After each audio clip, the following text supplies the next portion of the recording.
Zamislite ovo, krastavac je u punoj snazi, zelen, zdrav, prepun cvjetova, a onda iznenada listovi počinju da žute, suše se, na plodovima se javljaju mrlje, stabljike postaju mekane. Sve što ste radili danima propada, ali ne mora biti tako. Krastavac je nježna biljka osjetljiva na vlagu, toplotu i bolesti, ali baš zato, ako ga prirodno ojačate, on se može boriti sam. Danas vam pokazujem kako spriječiti bolesti prije nego što se pojave, bez hemije, bez štetnih prskalica, samo pomoću moći biljaka i onoga što već imate u kući.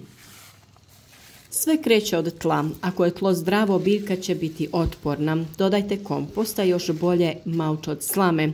On ne samo da čuva vlagu i sprječava da voda prska po listovima što širi bolesti, već održava tlo živim. U mauč možete dodati i šaku suhih kopriva ili gaveza koji polako otpuštaju hranjiva, a zdravo tlo znači jaka biljka, dok jaka biljka ne privlači bolesti. Najveći neprijatelji krastavaca su plamenjača i pepelnica. One napadaju listove i ako ih ne zaustavite na vrijeme, gubite cijelu biljku. Najmoćnije oružje iz prirode je svakako preslica. Sadrži prirodni silicij koji jača ćelijske zidove biljke i stvara nevidljivi štit.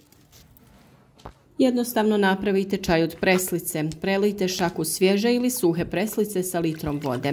Kuhajte 15 minuta, ostavite da se ohladi i procijedite. Time prskajte listove svaka 3 do 4 dana, posebno ujutro. Biljka će dobiti snagu da se sama izbori, a gljivice neće moći da se zadrže. Ako primijetite bilo kakve promjene na listovima, reagirajte odmah. Napravite prirodni fungicid. 1 litra vode, 1 mala kaškica sode bikarbone i samo nekoliko kapi tečnog sapuna ili biljnog ulja. Dobro promješajte i prskajte listove sa obje strane. Važno je napomenuti da se bilo kakvo prskanje obavlja skroz rano ujutro ili kasno navečer, kako bi zaštitili biljke i njihove listove od ožegotina u slučaju kada bi se tečnost sušila na listovima tokom toplijeg dijela dana. Ova mješavina mijenja pH na površini lista, što gljivicama ne odgovara i zaustavlja ih bez da ošteti biljku. Zdrava biljka nije samo ona bez bolesti, nego ona koja ne reaguje burno na stres, a to se postiže dobrom ishranom. Napravite fermentiranu tekućinu. Dodajte šaku koprive, šaku gaveza, par listova maslačka i prelijte sa litrom vode. Ostavite da stoji 2 do 3 dana, ne više, da ne prevri. Procijedite i razblažite sa još 2 dijela vode, znači 1 udio ovog pripravka i 2 dijela vode. Zalijte biljke oko korijena. Biljka tako dobiva dušik, kalij, kalcij i aminokiseline, sve što joj treba da se odbrani sama. Naravno, najveća greška koju ipak mnogi čine je čekati da list požuti kako bi reagirali.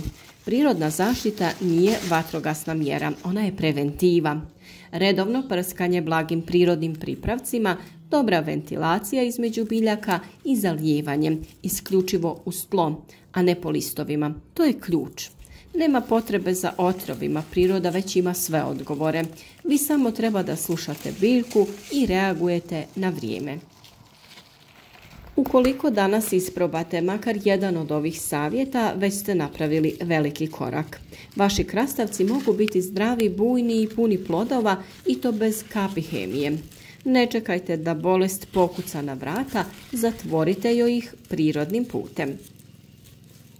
Vaša iskustva podijelite s nama u komentarima. Ako imate neki svoj recept ili ste nešto već isprobali, napišite nam. Zajedno učimo, rastemo i naravno beremo obilje plodova.